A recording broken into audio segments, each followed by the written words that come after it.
Hey there everybody, PTPOP here, leading you out of the rabbit hole. One grain of truth at a time, and today I've got a great show for you. What is it like to be an empath and an introvert while working in a call center? Great show for you today. So, I had a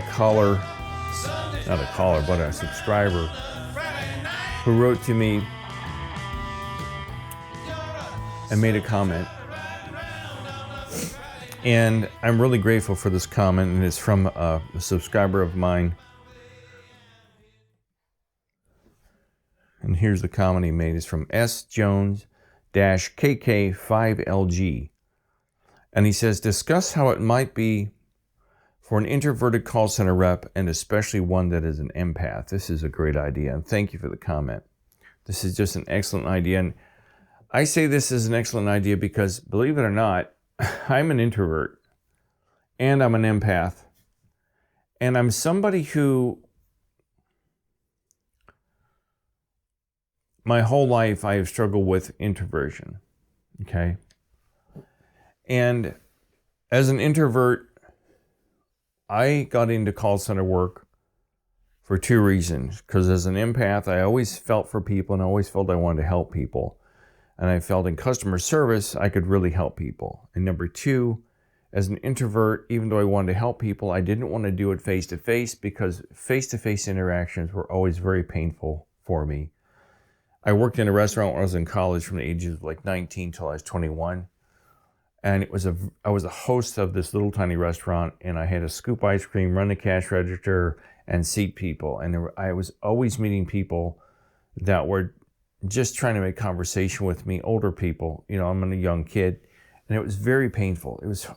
I found it very hard to deal with it on a daily basis. And I think as an empath, you run into a lot of problems in a call center because you can fall for many of these callers who are being deceptive.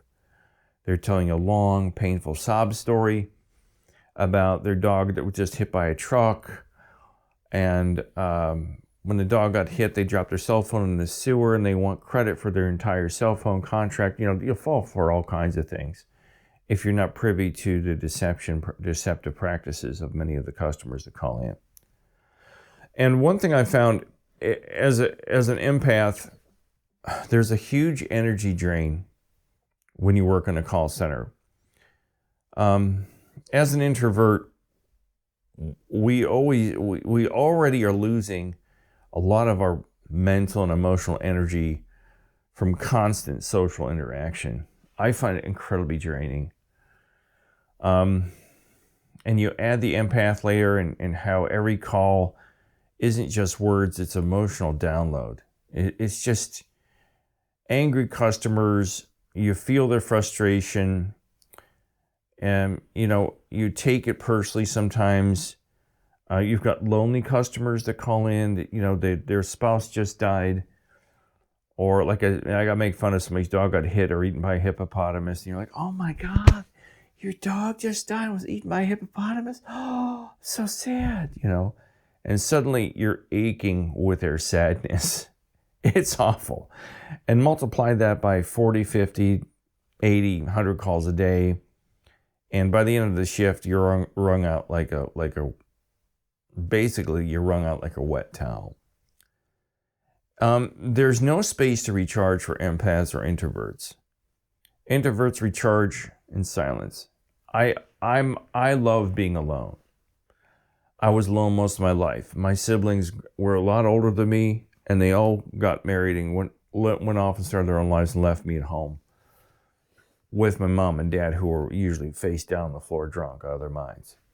So I spent a lot of time doing my own thing, usually riding my bike around town with other friends to stay the hell away from home. But I recharge in silence, much like many of you do. But call centers aren't built for that. Call centers aren't built for recharging in silence. The floor buzz with ringing phones, clicking, clacketing keyboards, supervisors pacing behind you with a watch in their hand saying, you gotta go faster, get off, you're not ready time. And that one rep who laughs like a hyena across the aisle For people like me and you that are empaths and introverts, the noise isn't just sound, it's energy, and it's painful energy. It's always been for me. It seeps into your consciousness, leaving no escape or quiet at all. It doesn't leave any place to breathe. And that's what I found. It's extremely, when you walk onto that call center floor, it's just a wall of sound. And I'm ADD, maybe I'm borderline spectrum, on the spectrum, because I get overwhelmed by too much sound, especially as I've gotten older. I can't stand it. It makes my brain go nuts. Another problem I have personally as an empath and as an introvert is the scripted inauthenticity. People like us, we thrive on authentic connection. I do. When I meet somewhere I can actually be authentic with them, it's like, wow, this is great. But in a call center, you're handed a script, and you have to read from that script, and you have to stick to it. You know, I understand your frustration. Oh, I understand.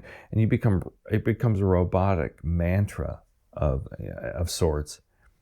And the empath brain screams, but I really do understand, you know, the inner conflict, waiting to genuinely connect with someone eats at your soul. And when someone calls in and tells you that their son just died of cancer, or their spouse just died, or their wife is in the hospital, you really want to, I always want to find out more. What happened? Why is your wife in the hospital?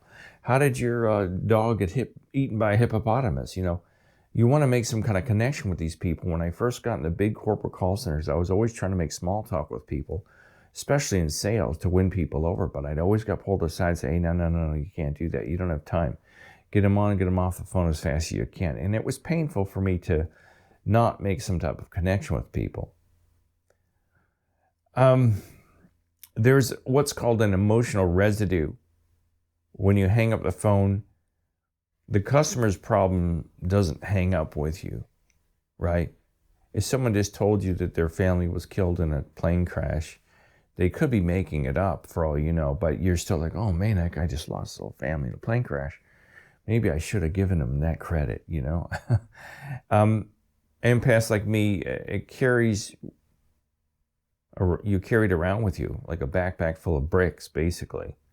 By the end of the day, you've got everyone's anger, everyone's grief, everyone's loss, confusion, impatience stuffed into your chest. And sleeping at night doesn't clear it up. As a matter of fact, when anybody ever called and complained about the company I work for, especially at Verizon, I couldn't say it over the phone, but I will completely agree with them that Verizon was a crooked, dark, evil place. And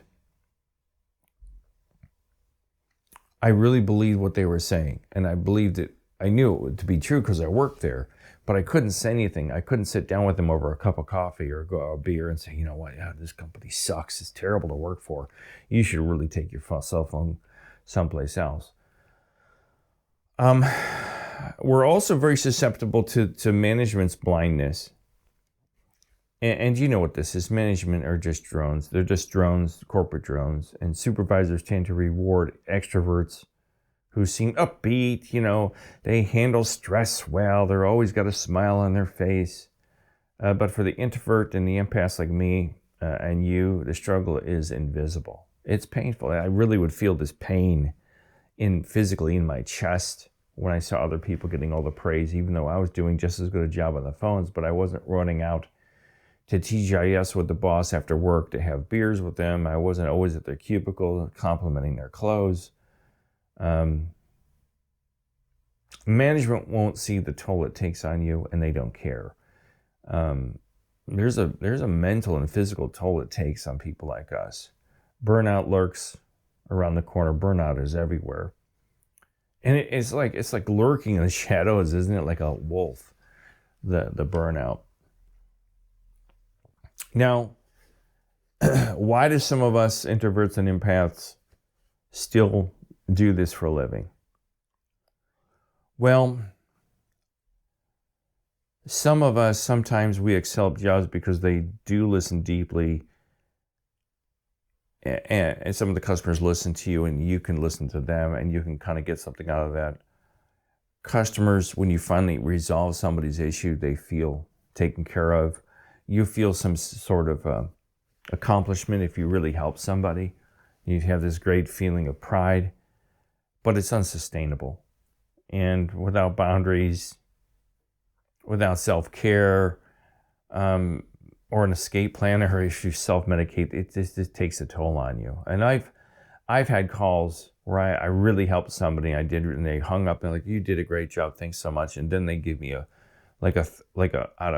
if you didn't get more than 4 stars out of 5 on these reviews, you will get written up for it. So this person will give me 3 because they were mad at the company, not me. And they would always come over and say, well, this person gave you a bad review. If you really did a good job, you would have gotten a 5-star review, Pete, and you didn't. You're like, oh crap. I know from a very personal perspective, this is a very painful thing for people like us who are empaths and introverts. I mean, really, I enjoy this, being alone. In college, I did something that went against everything that I was at the time. I joined a fraternity, but all the guys in my fraternity were very much like me.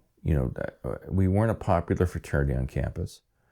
We were just a group of guys. We all had similar interests in music.